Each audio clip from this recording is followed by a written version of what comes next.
you sleeping a little better these days now that you've won 3 in a row? I never thought I would be so happy to be 3-7, but that's when starting out going 0-7 does you. To be honest with you, I don't even look at it being that right now. Our kids, obviously, we have a young team, little bit of a rebuild, little bit, and a lot of we've been unproven in a lot of different positions, and always I've said from the beginning, there's been a lot more questions than answers, and we're starting to get a few more answers right now. We started out tough playing Notre Dame. Look where they are. I mean, they are a legit contender for the NCAA championship, and Arizona State is just the team that we thought. They're a contender again for the NCAA tournament as an independent. In league play, we're 3-3, and you know what? We deserve to be at least 3-3. The series we had against RIT, I don't know what happened with RIT. I saw Sacred Heart beat them 9-5. I texted Wayne and CJ and asked them if they played with goalies. I mean, Sacred Heart scored 9 goals on a guy that we could only score 1 out of 81 shots on. So, I mean, like this game, there's just no rhyme or reason to it. Mercyhurst gets beat 12-0 by AIC.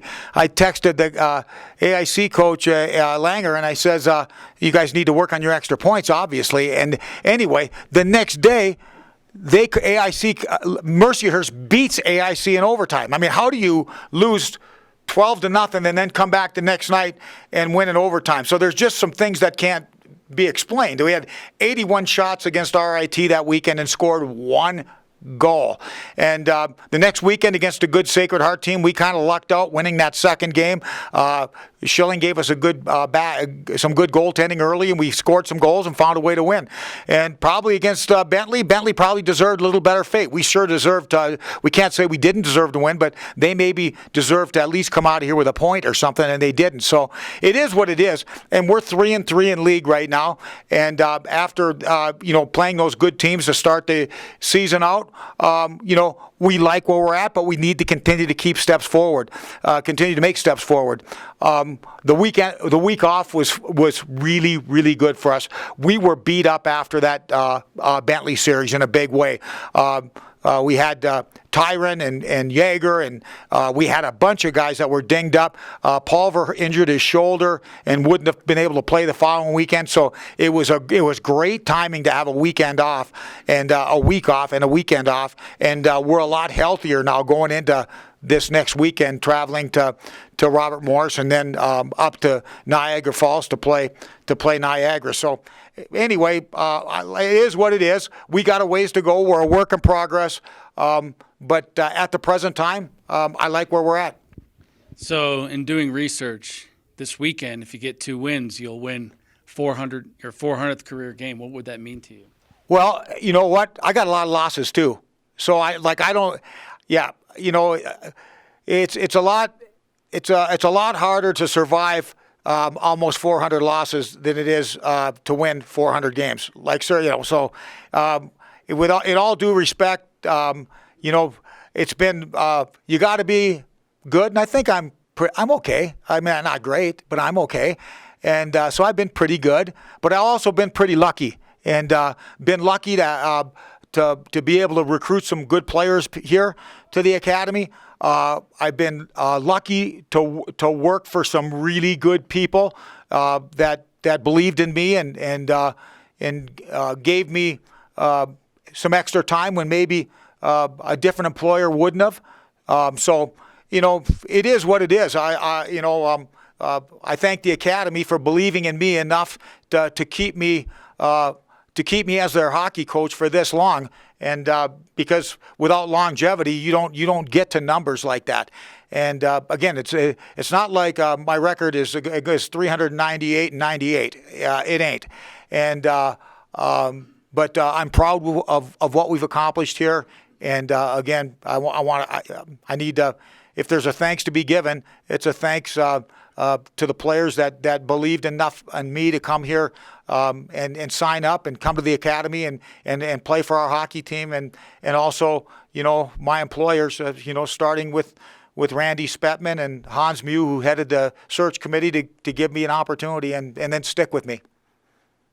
Obviously, that is a lot of wins, though. Do you have some favorites when you think back? I mean, in this long career, of ones that really stick out to you? You know what? There's a lot of them. You know what? And there's a lot of ones that hurt too. You know, unfortunately, as a coach, sometimes you let the ones that get away bother you more than the ones that you end up getting. But you know, obviously, those NCAA tournament wins. The three against those high seeds in the NCAA tournament. The other thing I'm extremely proud of, and it's a testament to our players and our coaching staff, is you know, the fact that we've played in 7 Atlantic Championship games, and our record in those 7 games is 7-0, which is extraordinary. You know, as you know, to our kids, for our kids to answer the bell, and you know, hey, the New England Patriots ain't 6 or 7-0 in the Super Bowls that they played in, not even close. You know, so in the biggest game of the year, our kids rose to the occasion, and I'm proud of those. I'm very proud of the 3 NCAA tournament wins. We've also have, I think, 14 totals here, 14 wins against top 15 programs. We've got 9 wins against top 5 programs. And, you know, the people out there that have been naysayers about our league, well, it's Atlantic hockey. Well, playing a top 5 team, none of those top 5 teams were Atlantic hockey teams. And to me, that validates how good our program has been at times. And so, yeah, there's a lot to be proud of. Obviously, there's some that sting, too. That game against Sacred Heart where we had the league championship right in the palm of our hand. They pull their goalie and tie it and then score on us in overtime, and we lose the league championship. Thankfully, the guys put it together, and we put together a run, and we won the playoff championship and went to the NCAA tournament. You know, that kept me from jumping off the bridge that I had picked out. But that's all good, too. Yeah. How about the first one? Obviously, you know, you talk about 400 coming up, but how about the first win? Do you ever think back to that? The first win here, I almost didn't get here. That was against Nebraska Omaha, and I was living in Monument and behind Lewis Palmer High School. And I don't know who was around. Some of you were around here. We had the big blizzard. Remember that? I mean, I remember opening my garage door and looking at and it was all snow in front of my garage door. And I had to walk, you know, I had to walk about a half a mile through snow to get to a road that was plowed to get here. And came, and it was our first game against a really good opponent, and it was probably the best win that we ever had here at the academy that nobody saw. Dana, I think, was the only one here. Toll might have. Did you make it to that game? Not many people did. It was right in it was a big time blizzard. So that was. That's probably the only reason I remember the first one. It was against a good opponent, and nobody was here, and it was just it was kind of bizarre, but it all worked out. You know, maybe the problem over the next 800 games is we had too many people in the stands. I don't know, but that first one got off to a good start with nobody watching. So did you walk here? I walked out to what's that? What's the road? 218, in Monument. What's it called? You know, whatever it is, the crossroad. I had to walk through a field out to there, and then somebody came and picked me up that lived in a more hospitable part of the county and picked me up and gave me a ride into the academy. But yeah. Just want to ask you back to this season again. The last 3 wins. What has worked well for your team that's kind of gotten you onto this hot streak where you guys are starting to see a lot of positives, especially with the results in these games? Well, we've gotten really good goaltending from Schilling, and Schilling didn't start in the first 7 games, and he's been really good, and so really good goaltending. But we also had some good goaltending from LaRock in the games previous, but we didn't score any goals for him. So we got some goaltending, but we also scored a few goals. And like I said all along, and until they figure out a different way to decide hockey games, you got to find a way to score some goals.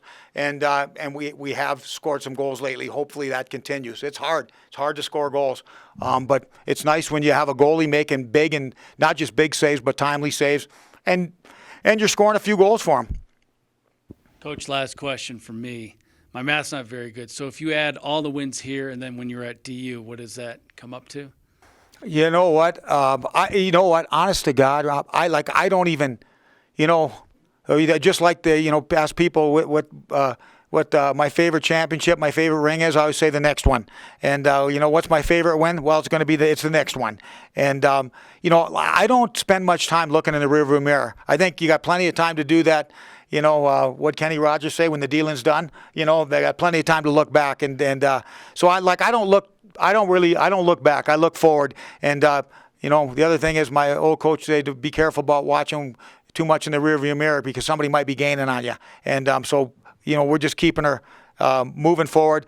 I can just tell you I had a heck of a lot more here than I did at Denver, and it's been every one of them's been. There ain't been nothing easy about it. There's nothing easy about this profession. You know what? There's nothing easy about what anybody does at a high level. There's nothing easy about what you guys do. There's competition out there, and you got to be good to maintain your positions and get your ratings and do those types of things. And the same thing goes, in coaching and in any other endeavor in life. There's nothing easy about it. You just get in, do the best you can with what you got, and just keep moving forward.